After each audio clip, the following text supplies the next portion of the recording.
নমস্কার বন্ধুরা, এসে গেছি সকাল সকাল একটা ভিডিও নিয়ে নতুন, যেটা এখন চলছে আর কি। এখানে একটা আমি তাল নিয়েছি, সেটাকে ভালো করে ধুয়ে ছাড়িয়ে নিয়ে চটকে নিয়েছি একটু জল দিয়ে। এটাকে বেশ ভালো করে জল দিয়ে চটকে নিলে কাঁইটা একটু বেশি করে বেরোবে। এদিকে একটা নারকেল আমি কুড়িয়ে নিয়েছি।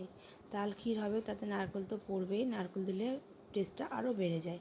আমি কিন্তু এখানে একটা কড়াই, ঠান্ডা কড়াইয়ের মধ্যে তালের কাইটা নিয়েছি, তাতে 1 কাপ চিনি নিয়েছি, সেটা আমি স্কিপ করে গেছি। এটাকে তারপরে আমি গ্যাসটা জ্বালিয়ে দিয়ে ভালো করে নেড়ে চেড়ে 1 কাপ দুধ ঢেলে দিয়েছি। ভালো করে দুধ দিয়ে ফুটিয়ে নিয়েছি, বেশ খানিকক্ষণ ফুটিয়ে নিয়ে নাড়তে নাড়তে একটু ঘন হয়ে আসলে আমি এতে 1 কাপ নারকেল কোড়া দিয়ে দিয়েছি। নারকেল কোড়াটা দিলে কিন্তু ভীষণ সুন্দর একটা টেস্ট আসে, এটা সবাই জানি আমরা, তোমরাও কিন্তু এনজয় করতে পারো, ভীষণ ভালো লাগবে খেতে।